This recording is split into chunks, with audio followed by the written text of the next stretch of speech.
Namaste. Assalamu alaikum. Shalom. Ni hao. Buenos dias. Buenas tardes. Heseche. Kwaba. Welcome. What up, though? This is Cafe Melange. Week numero cuatro, session numero cuatro. We keeping it light. The air is breezy, so I'm being mindful of the sound situation. And traffic is picking up. So today, I'm going to keep it simple and to do a reading. I consider first doing a reading from this joint, but it's been years since I read any of the short stories, and the short stories are kind of longer, and we're already 40 minutes after schedule, so I intend to be fairly brief today, but I'm going to show the list of the short stories here. So the short stories run about 10 to 20 pages, 15 pages, and so that can be maybe about 20 minutes probably to read aloud. So I can do that today. But this is the joint. And also I had to get to read a story beforehand to see, just to be comfortable in sharing it. So, again, perhaps for another day, God willing. So I intend to read another one of these joints. I think I was actually also considering sharing or reading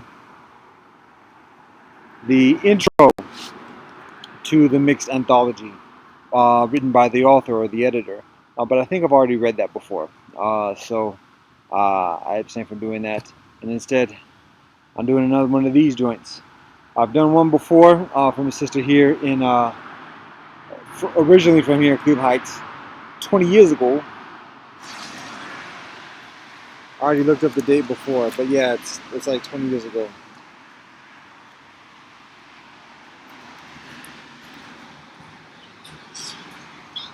So, this one is from another sister who is from, right? Who is from the land of the Oleon, the Paiute, California, NorCal, Oakland. Yeah, that's right. So this is what it is.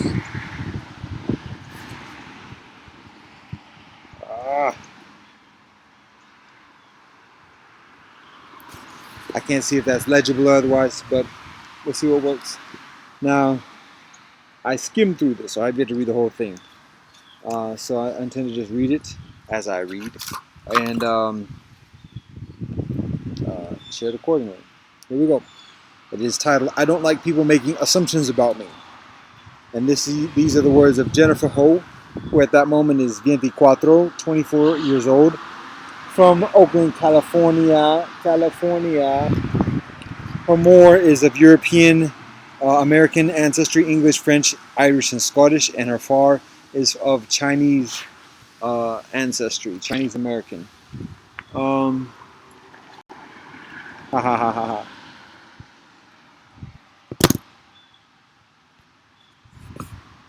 So, this is what she has to say.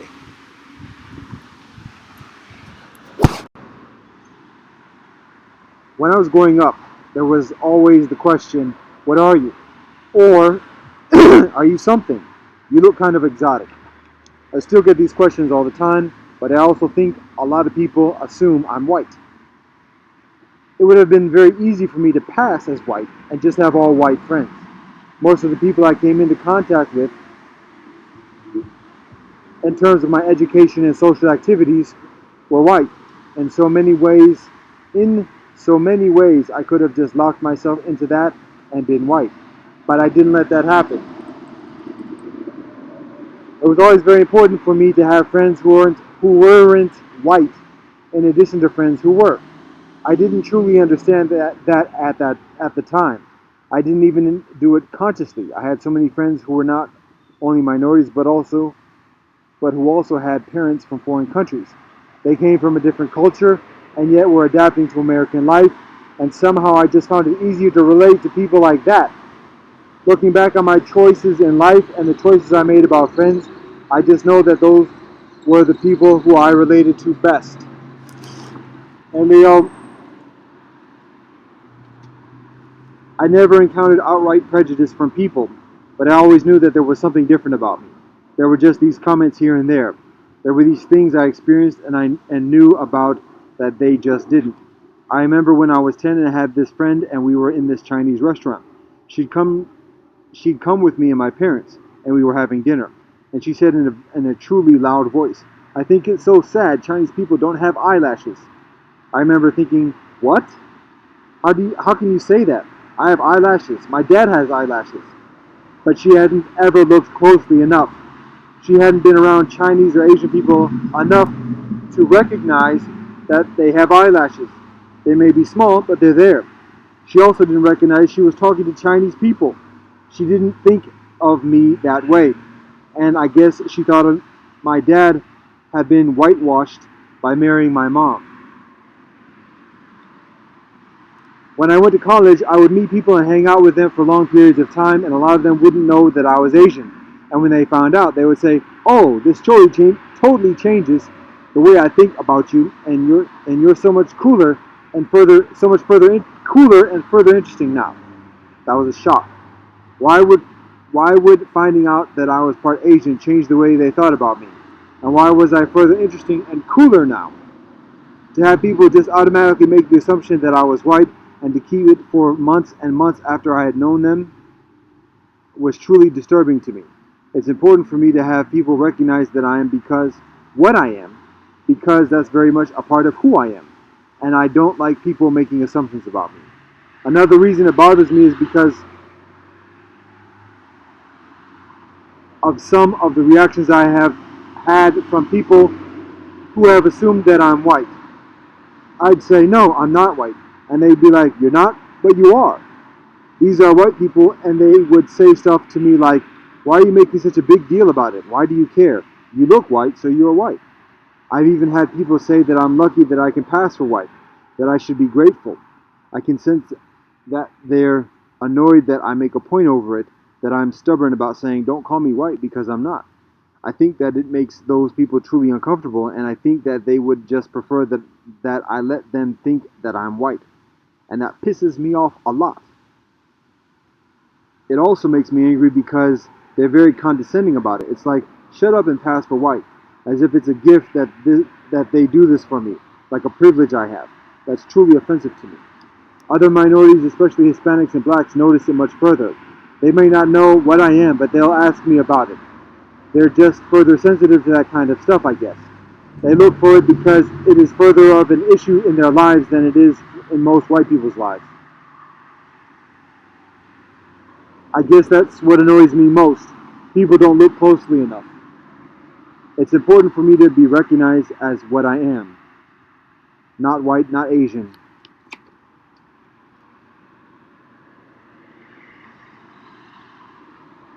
Because I truly don't feel like I'm either of those things.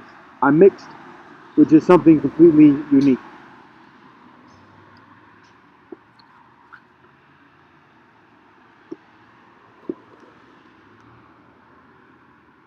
There she is, Miss Melange. So that is the anecdote, the insight to share. So I'll share some thoughts about this whilst I'm at it. Um, Interesting perspective. Rather militant for a passing white woman. That's sarcasm. Uh, that's love. But rather strong words. She's angry. She's pissed off because people do that. Okay. I can understand why being identified in a way that is disagreeable and that abstains from recognizing who she is, that she disagrees with, and then people want to argue with her about her, and that's something that resonates with me. Um, hi, hi. That's something that resonates with me because I find even with people who I know for years and years, dear friends that I know for years and years, there's often a tendency of sharing opinion about me. and it being like a regular point of conversation. Like, what, why, what, who asked you to give your opinion about me? Um, Particularly on the different topics, um, and then like disagree. So I'm very fine with people saying what they think about me. That's cool, but again, it's like didn't ask. But then also, if I believe differently, there's some weight to that. Um,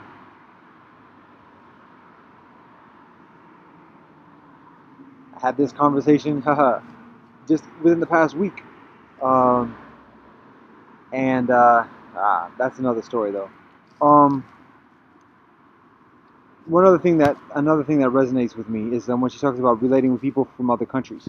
A couple weeks ago at the Mixed Heritage discussion group, there's a sister again from Belize, and she talks about the difficulties that she had with talking with people, Americans, and how it's easier for her to have conversations with people from other places outside of America. Um, and there's a consideration, and I identify with that myself. I'm immersed within it, and so I kind of like get accustomed to the deluge of the barrage of the deluge. But I remember like when I was in England, there was a weight, and it's like race, ethnicity, and in many ways religion. But I think that plays a factor in many lands, but particularly race and ethnicity. It's like a heavy weight. It's a wet blanket within the within our convo that doesn't get addressed. That people don't want to don't talk about. Oh, it's controversial. It's political. Oh, it's not polite. Let's just be positive. But it still colors the conversation in very fundamental ways. And one of the reasons why that is so that's just talking with Americans. Um, and it's part of the challenge is that Americans tend to have this happy-go-lucky kind of exterior, um, and to say anything against that is like, oh, wait a minute, you're not being positive, you're not being affirmative. Oh, who wants to be around you? So that's that, um, and it's covering up the hidden combos, the backroom combos and everything else, and so it's difficult to have just an honest conversation, a genuine like legit conversation about something substantial, other than well, all right. So I reckon I that resonates with me when she talks about that. When she says that people who come from different lands, different experiences, and not thinking about it, just like that's just where the connection is. And there's another thing about that. So one of the things about race and ethnicity within this land of America, or within the society of America on native land, um, is that everybody comes from someplace else. 99% of the people who live here are from someplace else. There and there for 99% of the people here, for everybody here, there is a history and a contemporary circumstance of affliction, oppression, genocide, um, enslavement, racism, classism, and additionally, that is part of the American identity.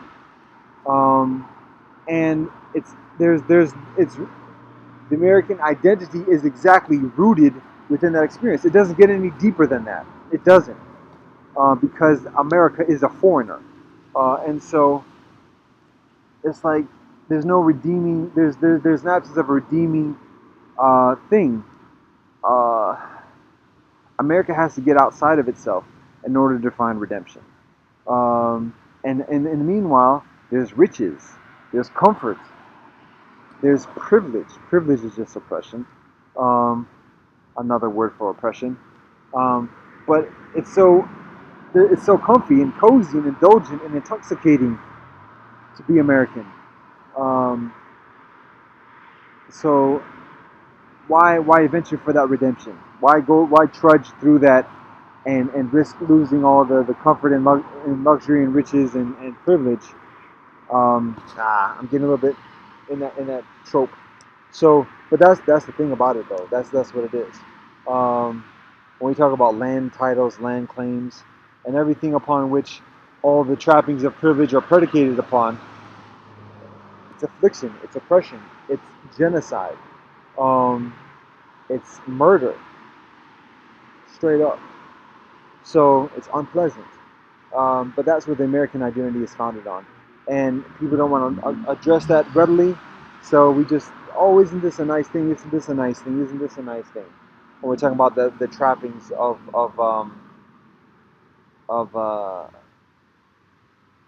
prosperity, or the trappings of material prosperity. Um, so social interaction, social relationships, even social relationships for years and years, even for generations, often only delve into the surface level of existence, um, and maybe very intellectual, maybe very intelligent, because people can immerse themselves in an occupation, engineering, medicine, law, without delving into the existential experience. But when somebody's mixed, that kind of, and there's obviously a very Eurocentric kind of um, standard within that experience of America. So when somebody comes around, and who's different from that experience and refuses assimilation within that experience, oh well, we got a troublemaker now, or at least somebody who's calling out troublemaking about what we're doing. So now, all that being said, the world is changing. The earth is changing. America is changing.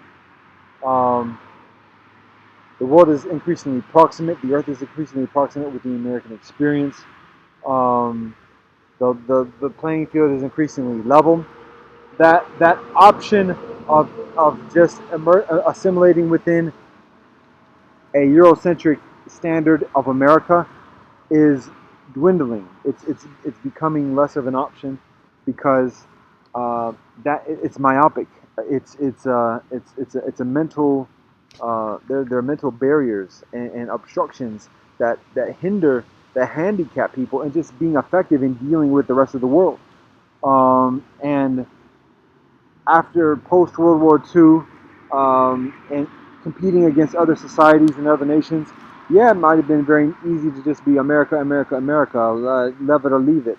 But today it's like, haha, there are other options. Um, and there are other proficient, prosperous, formidable options. Um, and America has to adapt to that. So it's less of a matter of inviting people or including people within the American Eurocentric standard. It's a matter of inviting and including America within the pluralistic actuality of the earth, um, and preparing the children, students, um, to be proficient in that pluralism.